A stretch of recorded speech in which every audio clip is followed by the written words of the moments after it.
Hello students, let's see this question. The question says the metals undergoing disproportionation are.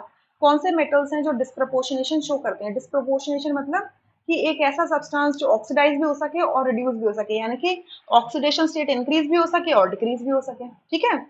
So अब देखो ये क्या है, stannous, SN मतलब stannous, ये कौन सी फैमिली का है? कार्बन फैमिली का है। तो इसकी वैलेंस शेल में कितने इलेक्ट्रॉन्स हैं? 4 इलेक्ट्रॉन्स हैं। इसकी जो वैलेंस शेल है, इसके जो बैलेंस इलेक्ट्रॉन है, बीई मतलब बैलेंस इलेक्ट्रॉन कितने हैं इसमें? 4 हैं।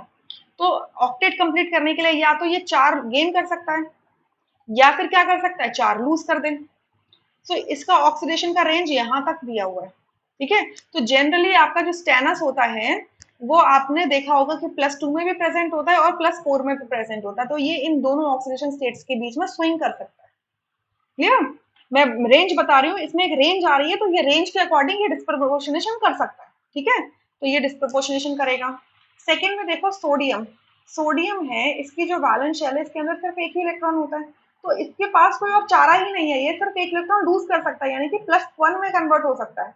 तो इसके अलावा और कोई ऑप्शन ही नहीं है, यानी कि ये अपनी ऑक्सीडेशन स्टेट को इंक्रीज कर सकता है। सो ये खुद ऑक्सीडाइज हो जाएगा, राइट। तो सिर्फ एक ही प्रोसेस शो कर सकता है ये ऑक्सीडेशन का। सो ये ऑप्शन हमारा नहीं हो सकता इसका, क्योंकि इसका रिडक्शन पॉसिबल ही नहीं है। अगर आप चाहो कि इसका ऑक्सीडेशन स्टेट डिक्रीज हो जाए, माइनस ये जीरो ऑक्सीडेशन स्टेट में है हमारा सोडियम, मतलब अपनी एलिमेंटल स्टेट में है, तो वहां से -1 में पहुंचे, पॉसिबल ही नहीं है। क्लियर? गेन ही नहीं करेगा electron, nearest noble gas configuration attain करने के लिए ये एक इलेक्ट्रॉन लूज कर देगा। देखो उसके इलेक्ट्रॉनिक कॉन्फिगरेशन क्या होती है, आपका एटॉमिक नंबर 11 होता है, total number of protons present in the nucleus of the atom 11 होते हैं। तो इसकी इलेक्ट्रॉनिक कॉन्फिगरेशन होती क्या है, आपकी नियन 3s1 होती है, राइट। इस वजह से ये सिर्फ एक इलेक्ट्रॉन लूज करने की टेंडेंसी रखता है। थर्ड में देखो कॉपर। कॉपर जो है, अगर इसका एटॉमिक नंबर क्या होता है, 29 होता है, तो इसकी कॉन्फिगरेशन कैसी होती है, आर्गन। ये होता है आपका 3d10 4s1। क्लियर? ये क्या कर सकता है, कॉपर एक इलेक्ट्रॉन लूज कर सकता है तो +1 में भी आ सकता है, और ये एक और इलेक्ट्रॉन लूज कर जाए तो अपना +2 में भी आ सकता है, ठीक है।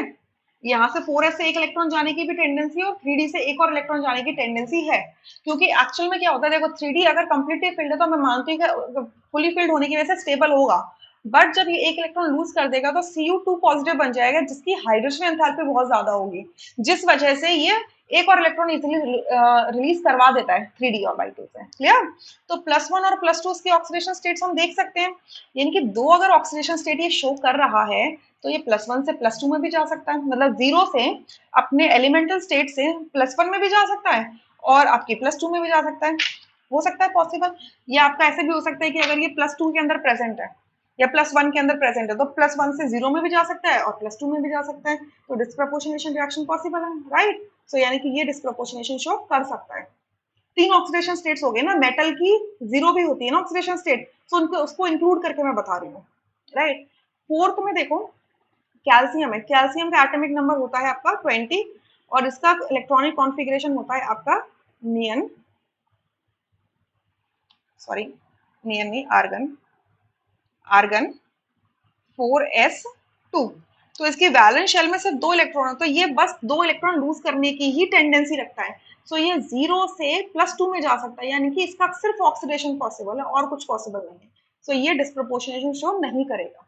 सो सिर्फ 2 ही मेटल्स हैं जो डिस्प्रोपोर्शनेशन शो कर सकते हैं, first and third. Rest first and third options are correct, rest are incorrect. I hope you understood. Thank you.